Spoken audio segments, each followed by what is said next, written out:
Halo, Anda balik lagi bersama NF Literasi, masih membahas seputar pengembangan diri dan juga tips-tips bagaimana menjadi pribadi yang produktif. Tahukah Anda bahwa beberapa tanda di bawah ini adalah menunjukkan bahwa Anda menyia-nyiakan hidup dan waktu Anda? Ya, yang pertama adalah rutinitas monoton. Kalau setiap hari rasanya kayak nonton film yang udah kamu hafal di luar kepala, mungkin kamu perlu mikirin buat cari pengalaman baru gitu ya. Jadi kalau kata pepatah lama tuh, rutinitas mematikan kreativitas. I think agree dengan itu ya. Kemudian terlalu banyak scroll, kurang aksi. Kamu lebih banyak ngabisin waktu buat nge-scroll sosial media daripada ngelakuin hal-hal yang berarti. Waktunya detox digital. Kalau nggak tahu ya, banyak sih caranya ya. Detox digital itu bisa kalian search di YouTube ataupun literasi-literasi yang ada di. Kemudian tidak ada tujuan jelas, hidupmu jalan tanpa arah yang pasti, kamu ngikutin arus aja tanpa tahu mau kemana. Cobain deh bikin goal kecil terlebih dahulu, lama-lama bisa kok bikin goal yang lebih besar dan jadi terarah gitu ya, jadi on the track. Kemudian lingkaran pertemanan yang negatif, teman-temanmu nggak mendukung atau malah bikin kamu mundur dan serba ragu-ragu.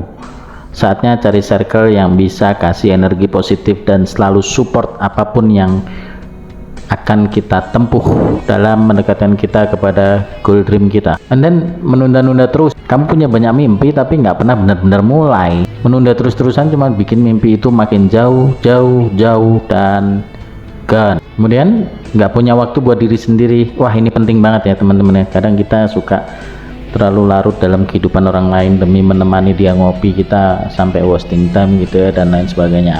Sudahlah, sekarang tinggalkan itu ya. Jadi Anda terlalu sibuk buat mikirin orang lain atau kerjaan sampai lupa buat merawat diri sendiri. Me time itu adalah kunci. Selanjutnya, nggak pernah keluar dari zona nyaman. Kamu takut buat coba hal baru atau ambil resiko, padahal di luar zona nyaman itu banyak banget pelajaran berharga dan kayak kuliah gitu ya. Jadi kalau kegagalan tuh saya anggap ya kuliah, walaupun keluar biaya sedikit banyak ya, namanya kuliah gitu ya.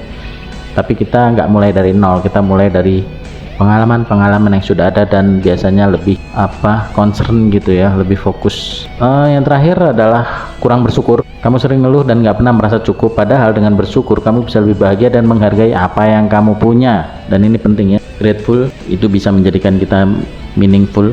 Dan kemudian tetap bersyukur. Coba di dalam perjalanan menuju ke tempat kerja itu lihat kanan kiri tuh ya, di perjalanan tuh.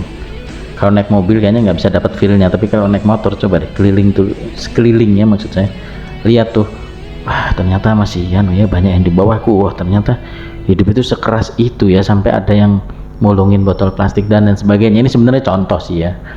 Ada yang jadi Pak Ogah panas-panas siang-siang, dan itu lumayan men, kerja seperti itu tuh demi bertahan hidup di era yang serba sulit ini. Wow, jadi cobalah kita mensyukuri kehidupan kita. Hopefully semoga bermanfaat. Jangan lewatkan NF Literasi di episode selanjutnya, dan dadah.